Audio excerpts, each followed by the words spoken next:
Okay.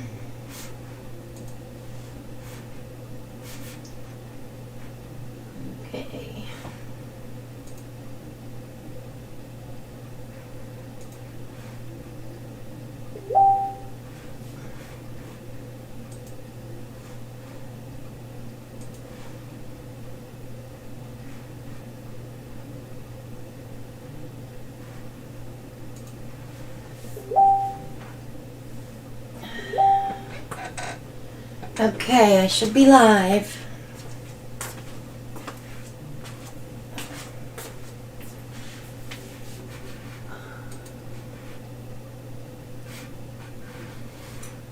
I have to pull up my other screen because I can't see. There we go. It's not easy figuring this out. Brian, I'm live. Quit dinging.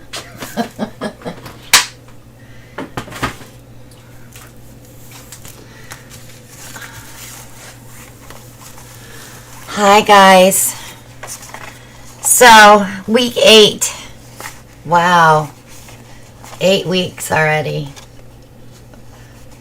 I know, I'll get it eventually. I was going to go to my OBS and watch, but the chat wasn't there, so Jake's going to have to fix that for me. And I can barely see what I'm doing on my screen, so hopefully he'll pop out here to check on me. Oh, maybe I should do that. Hang on a second.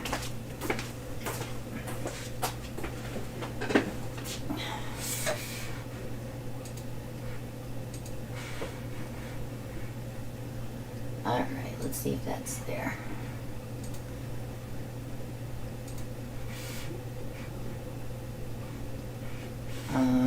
What did I do? Give me a minute. I'll figure it out. Figure it out.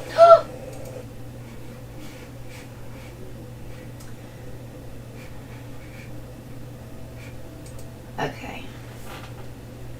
As long as I can see the chat, I'm good. I think.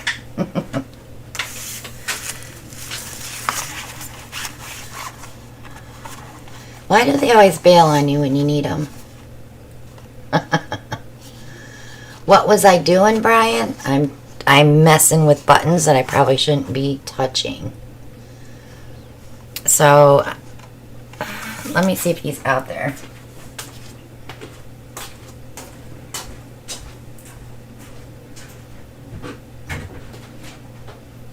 Alan, tell Jake I need him. Tell Jake I need him.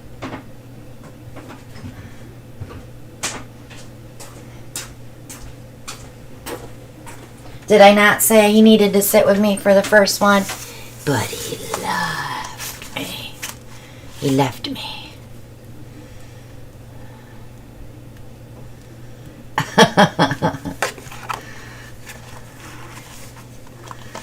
There's no sucking up to me. Doesn't work, guys. I'm just waiting for my helper. I want to take my eyes off of my TV today because I'm a little upset with what's going on in our world. And I thought, let's do something fun tonight. We can review some things. If anybody needs to see something or review something that we've done that you're still having problems with, tonight's your night to get your questions answered, and maybe I can re-show some of it.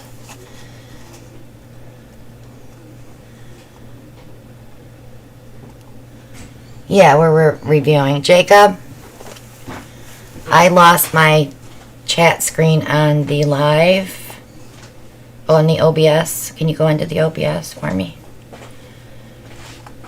I hit the pop-out chat, but I went to a different screen. What's your issue? Well, I can't see what I'm doing and watch the chat at the same time on my screen. So now you've got it so I can see both. Can you move that chat screen over just a little bit? What do you mean? To the right. I need a bigger screen to see what I'm doing. It's too little. I'm used to having the whole monitor. That's what's my problem. Are you good? Yeah, I'm good. Thanks, boss. So, we started with how to mix paint, how to mix base paint, how to mix Dutch pour paint, how to mix pearl pours. We're going to get into blooms, and we're going to get into some other things in the upcoming weeks. But I thought tonight, let's just refresh what we've learned so far and talk about what we've learned. If anybody is struggling, I need to know that you're struggling so I can help you. Brian, I have a 20-some inch monitor right next to me, honey. I don't have to squint to read it. Okay, so Susan has a color question. Using aqua, teal, and sangria, how would you layer these or separate? Are you talking about a bloom, Susan, or are you talking about a pour?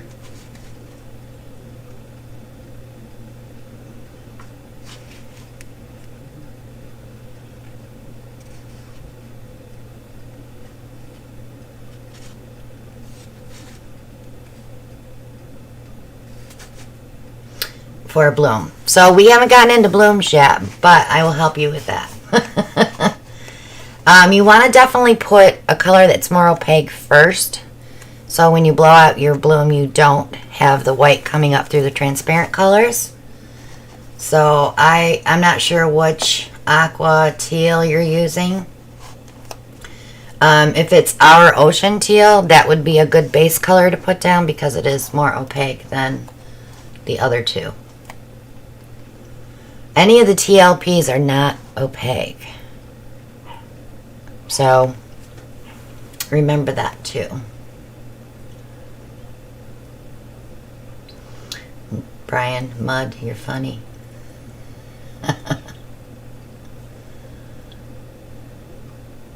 Yeah, I would put the ocean teal down first.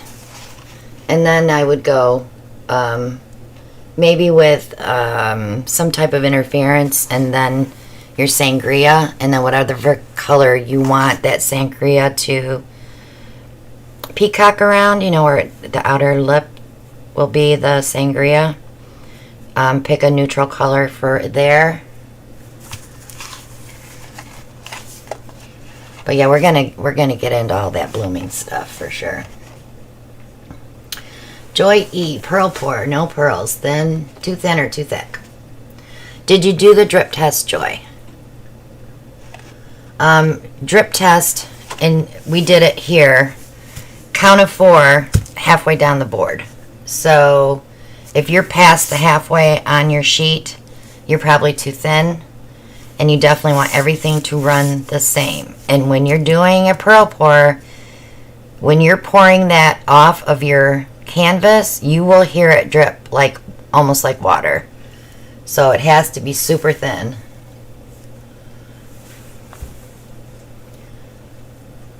Mica powders for acrylic pouring. It's going to be mixed pretty much how we're mixing the piggies now. You want to disperse your pigment. Let me grab one. We'll do one.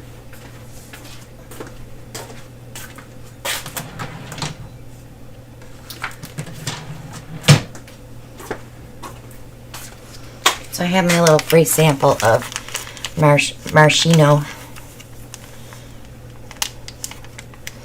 Okay. So let's say we just need a little bit for a pour. So in this cup, you can use 91% alcohol. You can use polyacrylic or Josanya varnish. I have seen people mix it with water. I wouldn't suggest that because you're breaking everything down with your binders. So I'm going to use, let's use alcohol so I can show you a different way. Because most of you have seen me mix the blooms before.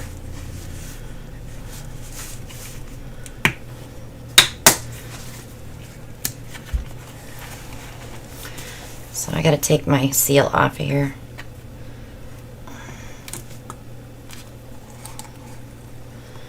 And I know Mina Villegas does it with the alcohol. So you just want to cover the bottom of your cup. You don't need a lot. So I have maybe a teaspoon, if that, in there. Not even. So I'm going to take some pigment.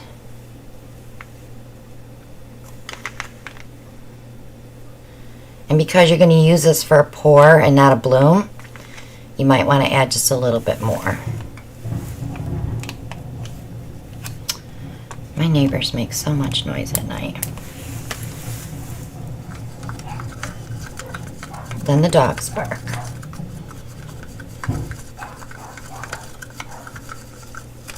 Okay, so now I have it into a pasty consistency.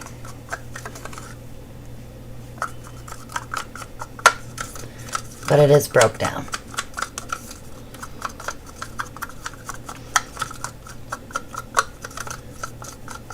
Alright, so now I'm going to add Floetrol. If you have the mixed pouring medium, you would just add mix. But I'm going to add Floetrol.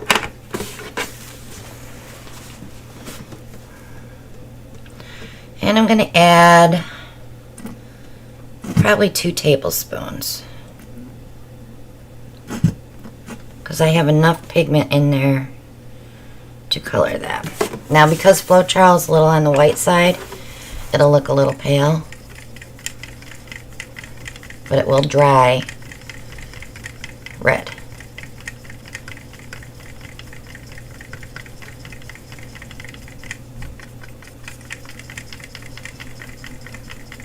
So your alcohol will evaporate. So you don't have to worry about it catching on fire when you torch. I don't like mixing pigments with Floetrol. I really don't.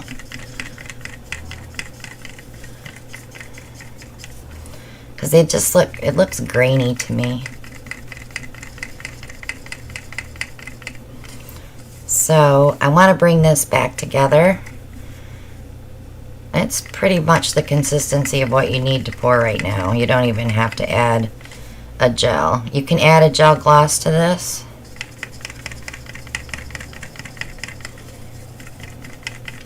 I should have probably, let's try one with polyacrylic because I don't like the looks of that.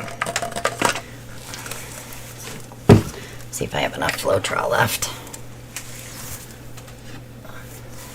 Oops. And that's Liquitex pouring medium. You could actually, let's do that. We could actually use Liquitex pouring medium. So I'm just hitting the bottom of the cup.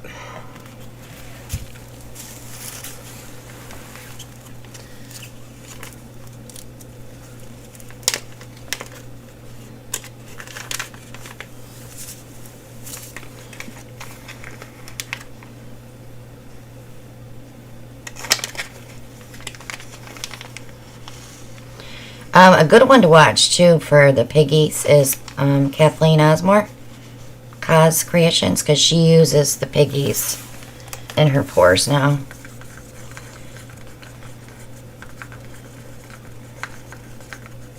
I need just a little bit more. I did put a lot of pigment in there. So what we're doing is just wetting the pigment.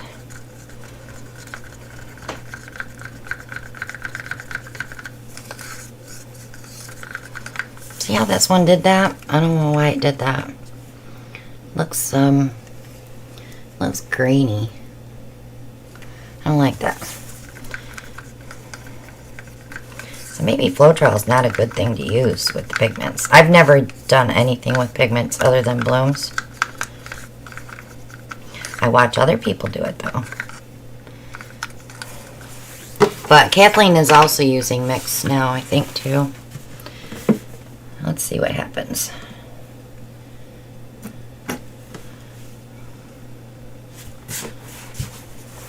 If this gets grainy too, then I'm going to say, well, oh no, this one played much better. Alright, so alcohol did not work for me with the Floetrol.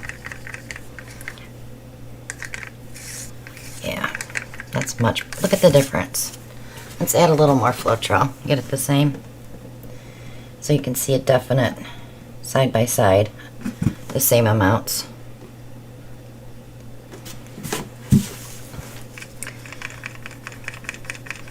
So I'd say no to the alcohol.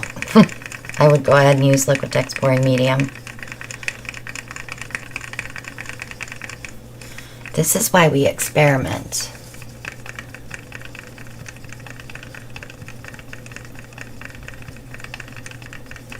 So these are, yes, these are TLP pigments.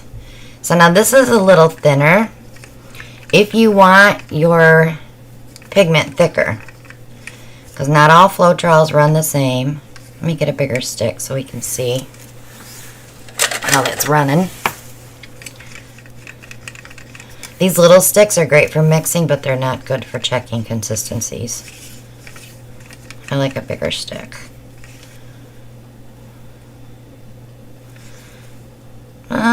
I would say this is okay for regular pouring, but if you're going to do a ring pour, I would thicken this up, and all you have to do is add just a touch of gel, medium.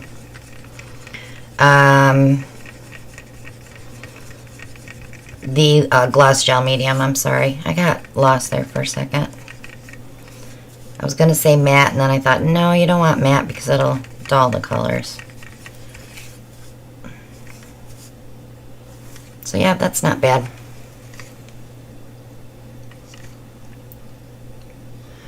I hate when you can't see it because you gotta go sideways. But that would work. I don't know why this one did that. Now it's really weird. Look how different. Both are Floetrol. But this one was with alcohol. I don't know, maybe if I let it sit it'll get better.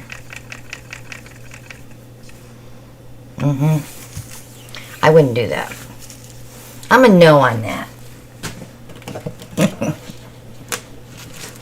So you learn by experimenting.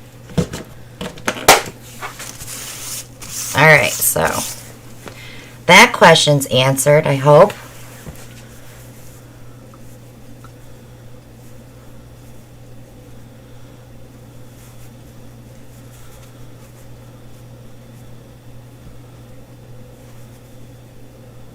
Yeah, I've never used the Color Art pigments in a regular pour either. I save all that stuff, because they're expensive, I save that stuff for my blooms. I've got pretty posse paints for having fun with. Some of them are pretty sparkly.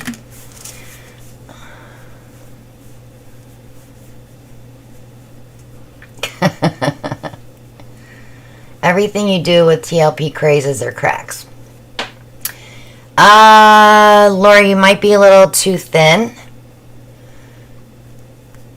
I have problems with flocculation with TLPs. So I'm thinking about going and trying it with a Josanya because I use polyacrylic. I don't have any problems with Color Art. But, I'm not bashing TLP at all because I love their colors. I love their product. But I do get some flocculation with it.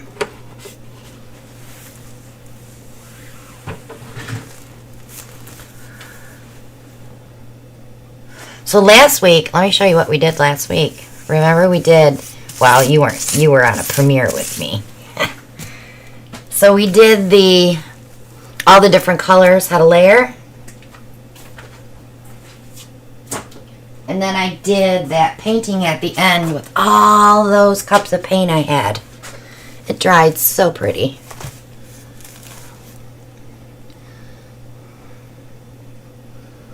Isn't that pretty?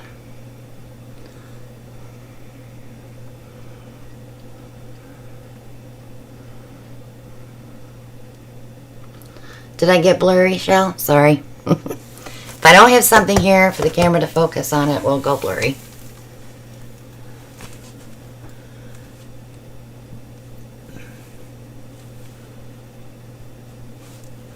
So this did come out really well. I was very happy with it. I have a little bit of silicone on there. that I can see. When you tip it sideways, you can usually see where your silicone's at. So this will get cleaned, and I'm going to do that next week, you guys. We're going to clean paintings, show you how to prep for varnish or how to prep for resin.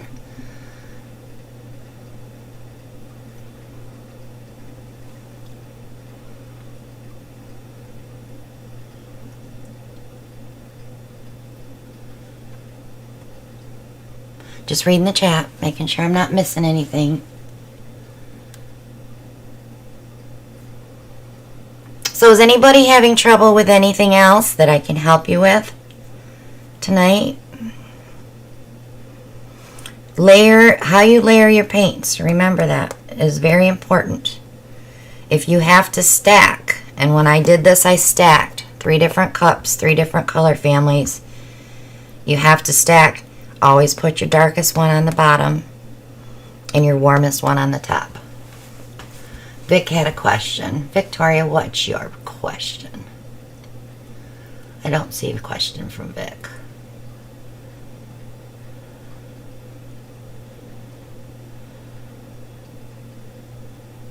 How do you make a bloom base that you blow over? Now this is a totally different area, Victoria. We don't call it a bloom base, we call it a pillow. So your pillow is white house paint, or whatever color you prefer, satin, eggshell, either one. Then you will be mixing your colors with untinted house paint in a high gloss, untinted base. All I have to show you is the Sherwin-Williams. And then they don't sell that anymore. But there's 8300, Bear 8300 is for use for that too. But that's when you mix your piggy with the varnish, your pigment with the varnish, or your paint, or whatever you're using for colors. We're not adding Floetrol. We're adding varnish. The black center you blow over is your cell activator. That is 1 tablespoon of carbon black or from Golden, or titanium white from Amsterdam, 3 tablespoons of Australian Floetrol. If you're using American Floetrol, you have to put a few drops of wood conditioner in there.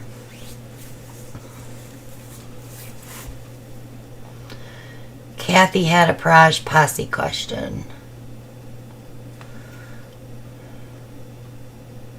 Or Posse paint. So yes, Vic, that's called a cell activator.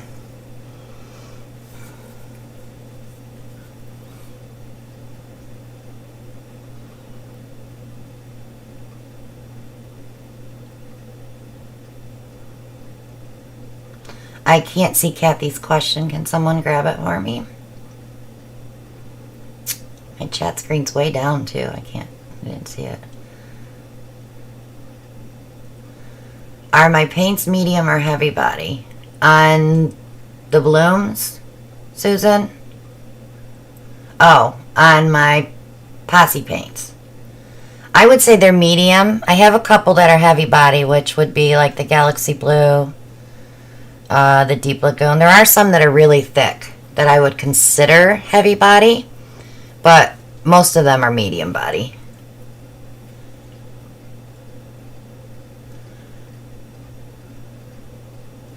Yes, the wood conditioner is the stinky stuff. For sure.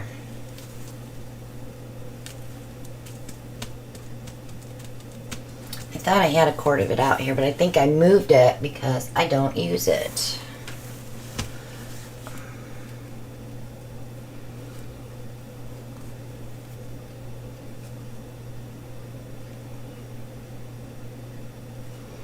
Yeah, when we get into the blooms, it's probably going to be a couple of lessons for blooms. Like the first week, we'll go over how to mix, and then how to layer, and then we'll blow some out. But then we'll get more into blowing and swiping and all that on another lesson.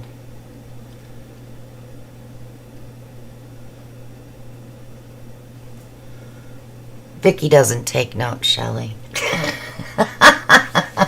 She's busted. Yeah, it's definitely the red label.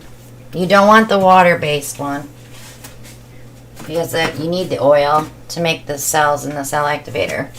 Now, Jody Flynn makes a cell activator with 9 parts of American Floetrol. I'm pretty sure she said 9. With 1 part of paint. It's super, super thin, but she gets it to work.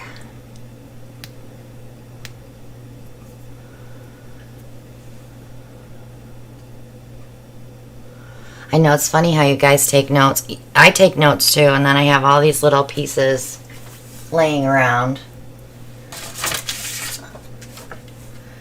And then I write people's names down on papers so I don't forget who inspired me or where I saw it. But you guys know you can always email me if you have a question. I'm pretty much on top of those. If it's something I can refer a video to, I'll give you a video link.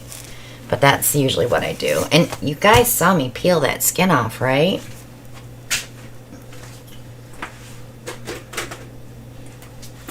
This was the skin that we poured on the tile. And I peeled it off on a short video. So I'll be using that for a project. So when I store these, I put them between wax paper and I stick them in a plastic container. So that, I don't think they would dry out and get crispy, but then I've never really left one out that long. Okay, so Nancy has a question. Have tried a pearl pour with your formula twice, no pearls, a few cells, few clouds. Okay, if you're using my exact recipe, it has to be a consistency issue. Let me see if I have a jug down here. Dutch pour, pearl pour. Alright, so I have what I call a scrap jug of pearl pour paint. This is what I scrape off my table.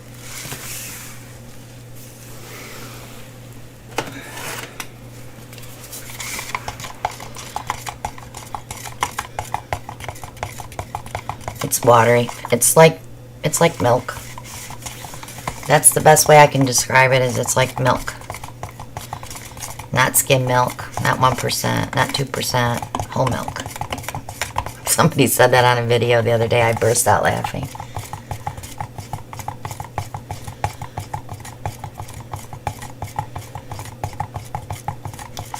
So okay, let's see if you can see it. When you're pouring your paint, see how it goes right into it? There's no mound at all. Now, drip test. Let me show you a drip test in case you missed it. Let me grab a piece of paper.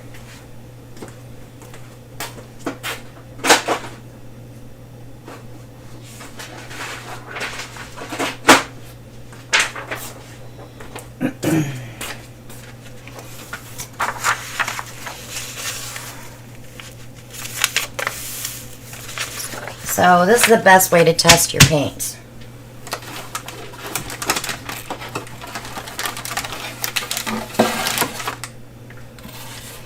I have all these old canvases laying here I use for tester boards. Someday I'll paint something on them, because they're getting old. Old. I've had these for years.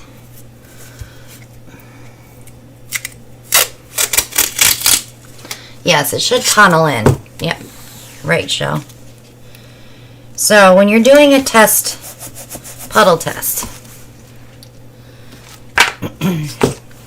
rule of thumb is to count Mississippi 1, Mississippi 2, Mississippi 3, Mississippi 4. That's pretty much your standard counting that. 1, 2, 3, 4. You want enough paint to give you like a quarter tilt. 1, 2, 3, 4. Now, like I said, this might be a little thick, but I'm halfway down my paper.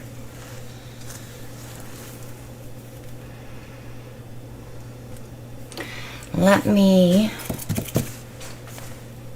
I don't have a tile, so I could show you how it runs off. I would actually be adding a little bit of water to this.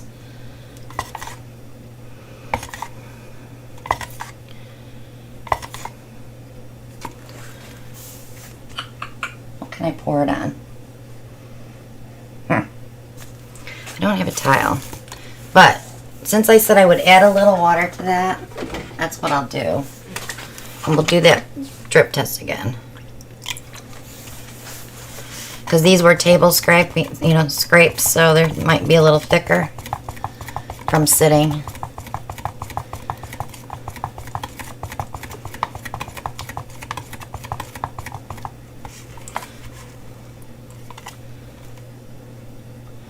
Yeah, I've got a tunnel, so I know I'm good. You don't want to get it too thin. Alright. Get our quarter.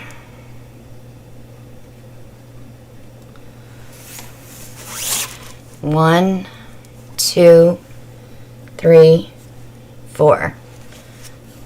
Same place. Well, it was up here. So this is running a little better since I put that little bit of water in. That's what you want. You want it to run. Now if we take, let's take this that we mixed up.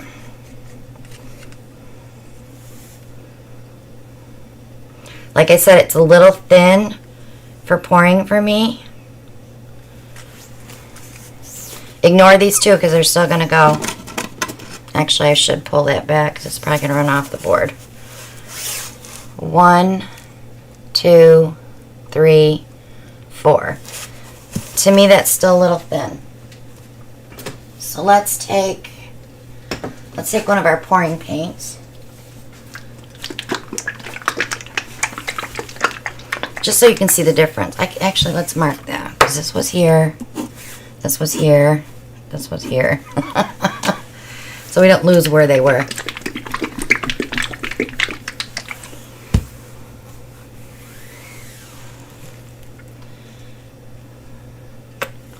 Okay. 1, 2, 3, 4.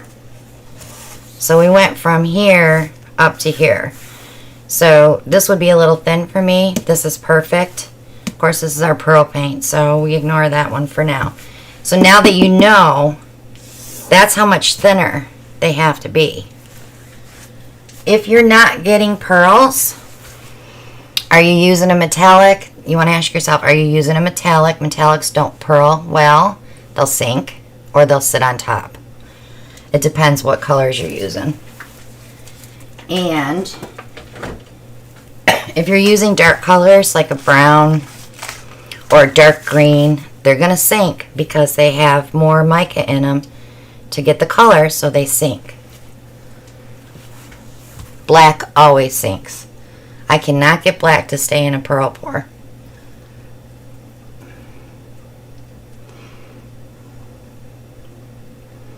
Let's see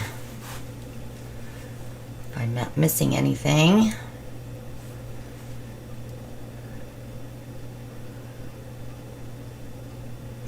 Yes, and this is how thin you want your paints for Dutch pours.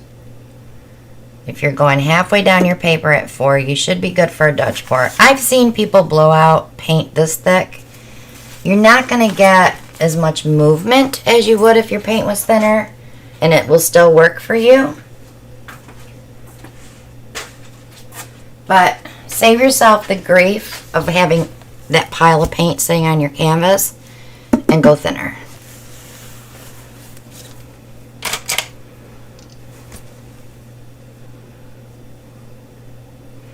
Yes, everything's the same consistency on a pearl pour. So when you mix your colors using my recipe, they should all drip the same, and we did that back on the first lesson of the pearl pour paint. They all should be the same. So you do your 4 dots or whatever, however many colors you're using, and do your drip test.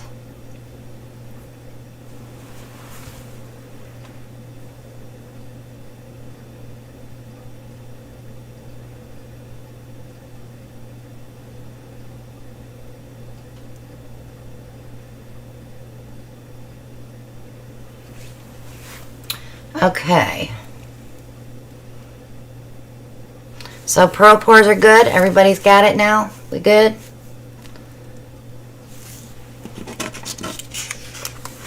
That's pretty color.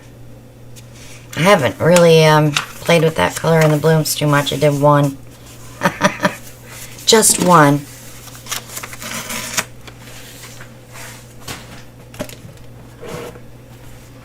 Alright, so let's go back and talk about, and I don't care if this is dirty, Dutch pours. Has anybody noticed that when they're mixing their Dutch pour paints, they're pretty much mixing like they do for pearl pours? It's pretty much the same thing for your colors. If you can master a Dutch pour, you can master a pearl pour, because the consistency should be the same. So all the colors at the base paint should be the consistency in a pearl pour. Yes. Everything runs the same. If they're not running the same, you're going to get zigzags. You want everything to flow together. Like, I would not take my base paints that I mix, my thinner base paints, I would not put them in a regular pourer, because they're so thin, they're going to make zigzags in my paint when I go back and forth. So it's just there. I use those just for toys, like Brian's toys. When I'm doing the flowers, it pushes out better. It doesn't roll over itself. That's the only reason that I use base paints for. That, and of course, once in a while I like to do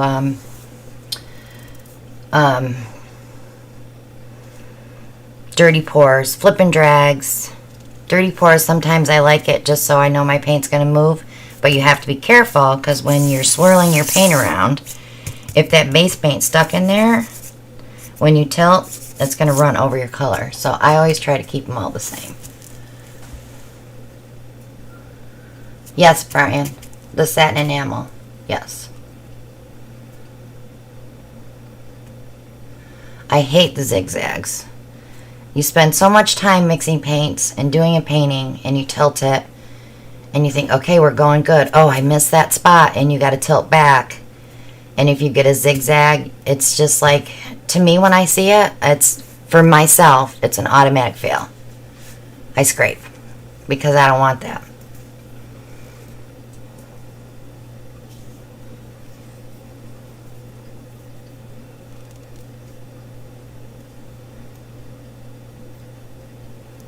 Oh, okay. So now we know why you're asking, Susan.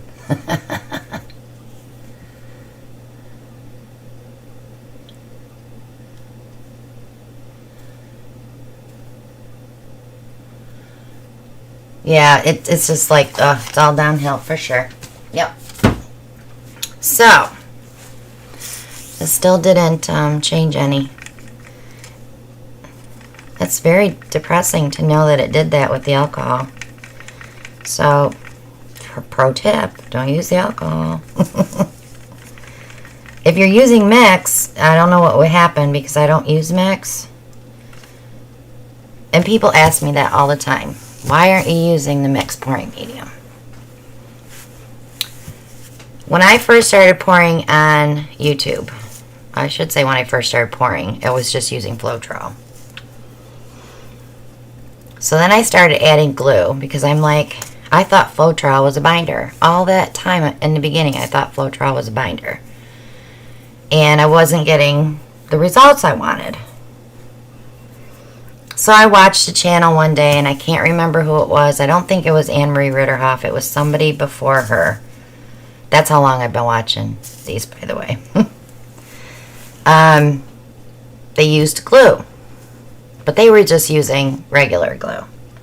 So I thought, well, I'll get some school glue. And I was getting some pretty decent cells from the school glue itself. And I thought, okay, this is cool. Glue and Floetrol. Equal parts on your glue and your paint, and then 2 parts of the Floetrol. Well, then I switched to the glue all because I didn't want cells in a ring pour. And you guys would laugh when you could hear the story about the ring pour. I don't know how long you guys have been pouring, but I've been pouring since 2017, the beginning. And when the ring pour first came out, it was a girl with a little Dixie cup doing a little tree ring. Little tiny little circles. I don't know how she held her hand that steady. And she tilted it out, and it looked just like when you cut a tree in half. It was amazing. Well, that's how the ring pour started. And somebody gave her so much grief over that. Well, you didn't invent that technique because it's been done before. And yes, everything's been done before. It just had a different name. So now it has come such a long way, this fancy little ring pour. And everybody's doing so many different things with it that it just amazes me. But back to my story on why I use the glue alls, because I don't want the cells when I do a ring pour. Or I don't want cells when I'm doing a Dutch pour. I don't use glue on a Dutch pour. So there's reasons that you don't use it. There's reasons that you do use it. It is the best binder for your paints, so that they don't break down from the Floetrol and get those funky cells when you don't want them. If you want cells, fine. You don't have to use glue, but I like it as a binder. I don't use water. The only time I use water is for stuff like pearl pours, base coats, Dutch pours. I don't use water. It breaks the binder. I always say pro tip. That's where I learned it from, Linda. And I learned it back in 2018. I just don't say it that often.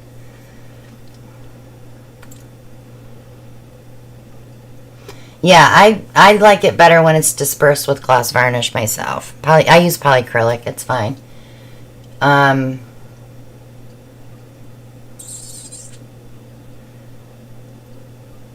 Flocculation. Okay, I might be able to actually show you what flocculation is. I'm going to see if I got one.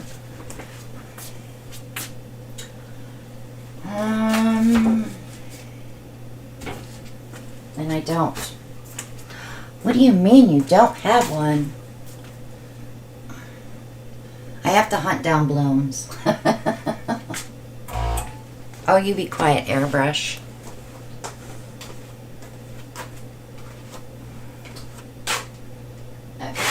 Maybe I can show you with this. Yes, I can. Alright.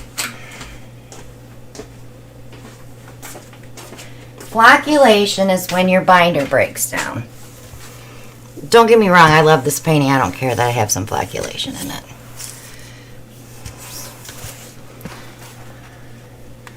This area right here, my black broke down. That's what we call flocculation. When you're getting the color and you can see it. It's like little pieces of pigment instead of a nice color going. It's just little pieces of pigment. This isn't the best example. See how it is here? But I still love the painting, so I resined it anyways. Because I love the colors. And don't ask me what I used in there because I don't remember. I do think this is Parash Posse Morning Pansy though.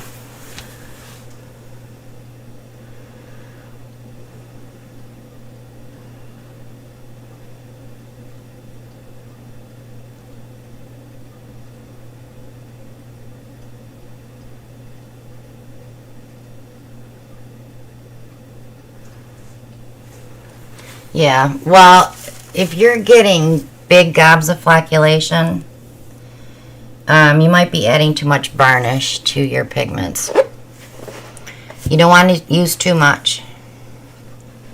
So when you're dispersing, like I said, just cover the bottom of your cup, just so you can't see it, and you're using a big heaping spoonful of pigment. You can't just put a little bit. You got to use enough to compensate that.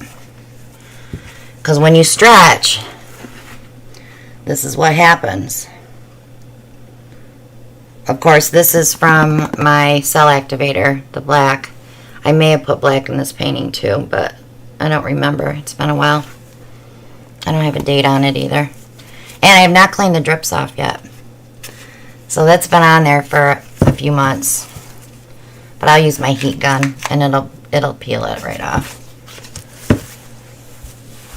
Let's see.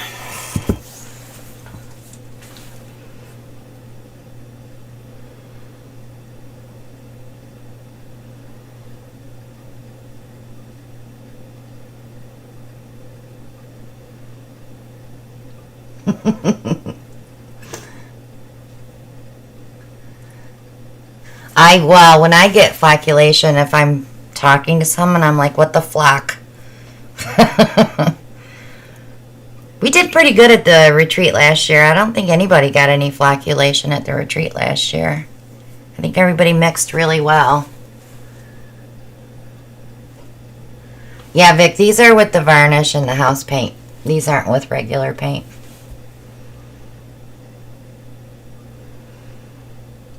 I'm trying to get Victoria to come up here and spend 3 days with me so that she'll understand all the terminology, because when she first started playing with paint, it was just Dutch pours. And we got her at the retreat last year, and we got her to bloom, so she loved the blooms, but she didn't understand the terminology. She didn't understand what a pillow was, or what a base was, or what a cell activator was. But she's learning slowly, because she's a furniture painter. So she's learning very slowly. So she's my cousin. I will admit that. Grew up together on the other side of each other's. Our houses were divided by a fence. I jump over there, she jump over here, you know. So we do a lot of things together. So when I started getting her to pour paint, the questions come, and it's like, what part did I just told you that last week, but I don't remember. But yeah, that could be why, Brian. Yeah, but I love her and I have patience for her, and if she calls me with a question, I try to help her as much as I can. She did a box top pour today, and I put the picture of it in the group today because I was proud of her. She actually got it done and didn't have to call me 3 times and say, what did I do? What should I scrape it? But we love her. She's our Vic.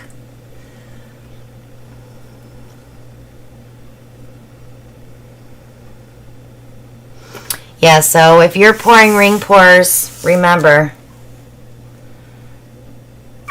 make sure your binder's tight on your ring pour paint, not just Floetrol. I know people get great results with just Floetrol, but if you've got an air bubble, it's going to make a tiny little cell in your ring pours. Sometimes if you're using Deco Art, 24K Deco Art, you're going to get cells in a ring pour. Mina Villegas, Sarah, they all use 24K. They're not going for no cells, so they don't usually say anything if they get cells in their rings. But they're straight pourers too. So when Vic called me today, I told her I'd try to find a box, how I taped it off. This is how I tape off those boxes, Victoria, all along the outside edge. So I'm pouring my design on top of here, and then I'll resin it. Then I take the tape off, and then I'll paint this gold or silver or whatever color goes with my design on the top. I just wanted to show her that real quick. And they were right here in front of me the whole time this morning. I could have showed her. I didn't see them. So, any questions?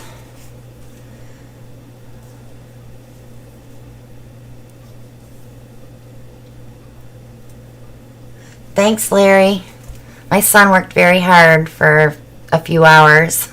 We're using Streamlabs for right now. We just got our 15 key deck in today. So I'm going to make a Parage Posse paint commercial and run some ads or whatever for things that we're doing. You know, like if we have a auction coming up or something, we'll be transitioning between while Ellen's picking colors. We can run a commercial. So we have something to watch instead of sitting here twiddling our thumbs. Yeah. I hope he's not watching because that would be mean, wouldn't it? Yeah, poor Alan. Or take a shower, right, Vic? There are times when he's picking colors and I'm like, going like this. Hurry up. Oh, he is here. Sorry, honey. He was lurking. No, I won't do that, Brian. Hi, Shannon.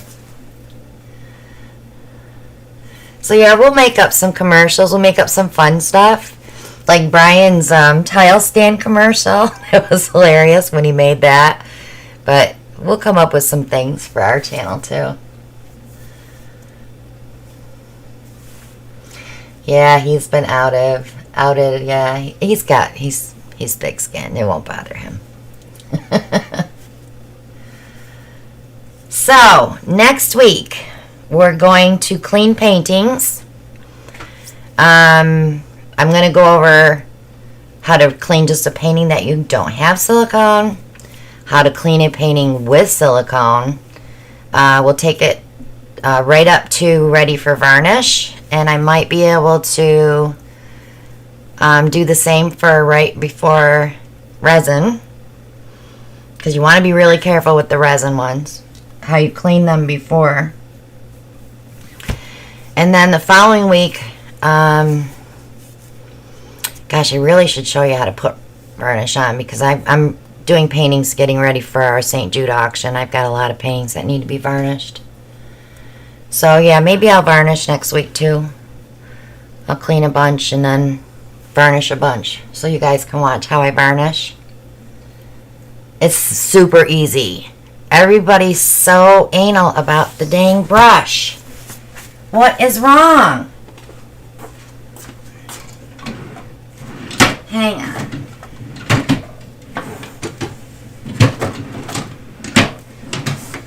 Of course, it's in the last drawer I look for.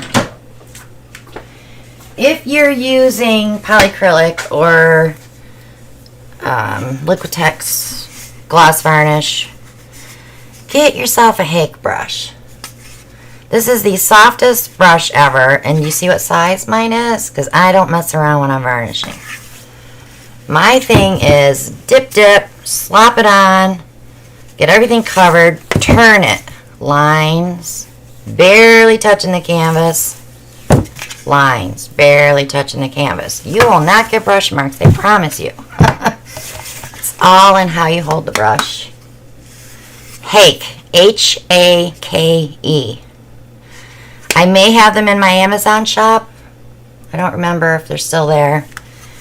Jerry's Artorama is where I buy mine.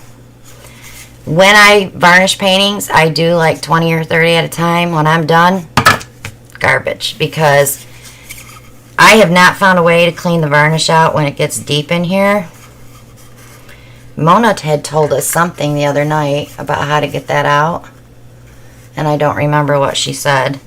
So hopefully by next week I'll be able to tell you how to clean the brush if you want to keep it. But they're like $3.50 when they're on sale. Just chuck it. It's not worth cleaning. Because if you leave that hard varnish in there, you're only going to get half the bend in these bristles. Then you may end up with brush marks on your next set of paintings. So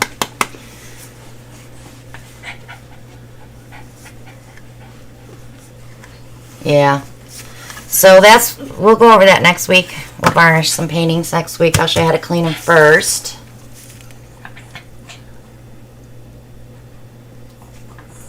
I use varnish Vic for regular paintings and resin for special paintings. I don't resin everything because resin does yellow over time. What are you doing, Trouble? Ellie's out here. She's with her dad. Come say hi, Ellie.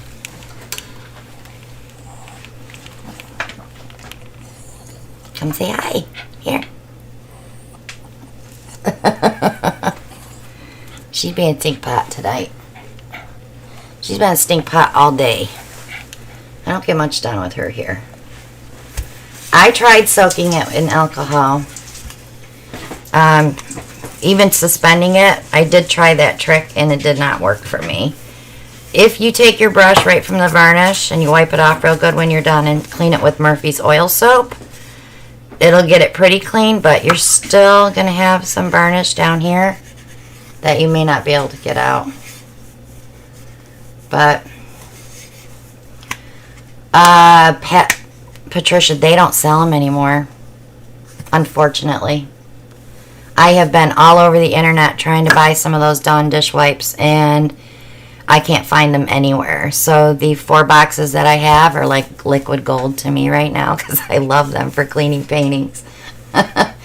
What you could do though is just, and I'm going to show you next week, we're just going to use Dawn dish soap water, and we'll have a rinse bucket, maybe 2 rinse buckets, because when I start getting bubbles in them, I start changing the water.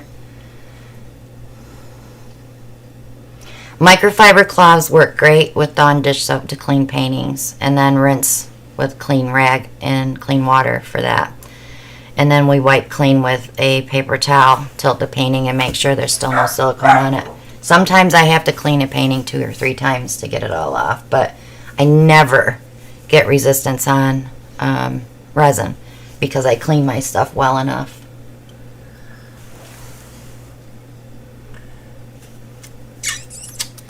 Just checking that. So Brian, these dish soap things, let me see if I can find them.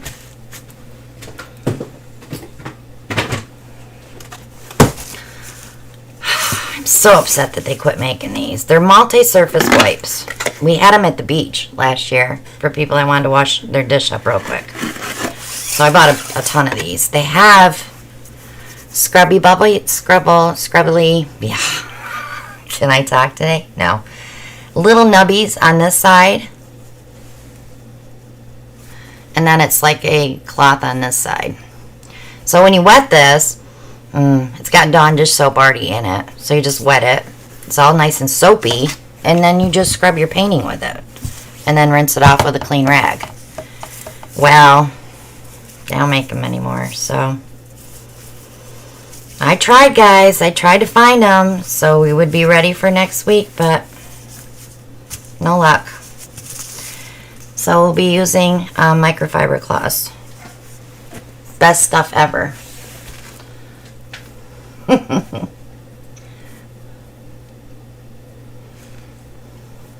Vic, you bought a blow-up chair for the retreat? Really? Is that your chair for the corner?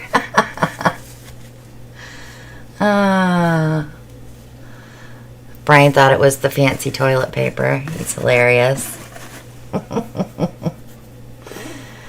Alright. Well, I can't remember what I paid for these, but it wasn't much. It was like $2 a box, and of course they came in a pack of 3. I think they were $6.99 or something like that. Yeah, I can't find them anymore. Yeah, it was great for the dishes. Like if people fried something or had just like one bowl and they didn't want to put it in the dishwasher, they just wet one of these and scrubbed it up and wiped the counters down, and you know, you get a couple of uses out of it with still having bubbles in it, even though you rinse it out, but it worked out great. Hi, Andrew.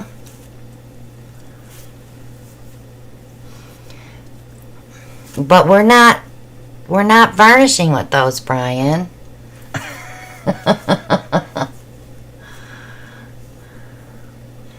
So guys, I'm gonna let you go, and next week, like I said, we will be varnishing, cleaning and varnishing, and maybe the following week, if we get all the varnishing info out, we can maybe do a resin video. I'll have to take you over to my other table in my resin area, and I'll show you how to prep canvases for resining.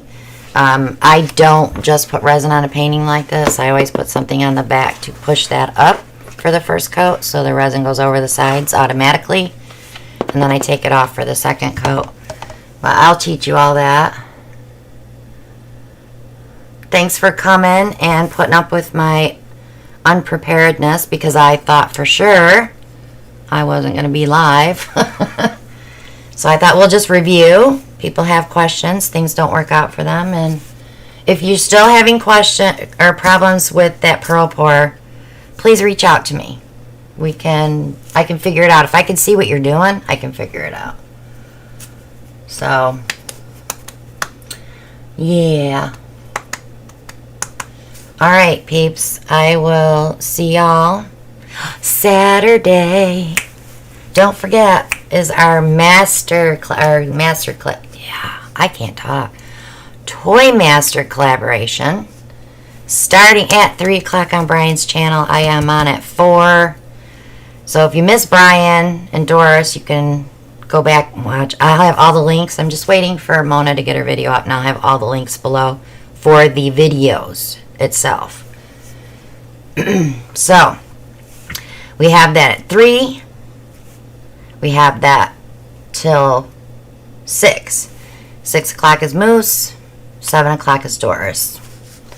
So don't miss it. It's going to be so much fun. So I will not have a video up on Saturday because I'm doing that. And I hope you come and watch. It's going to be fun. I've got some pretty paintings. There's my tease. But I love you all.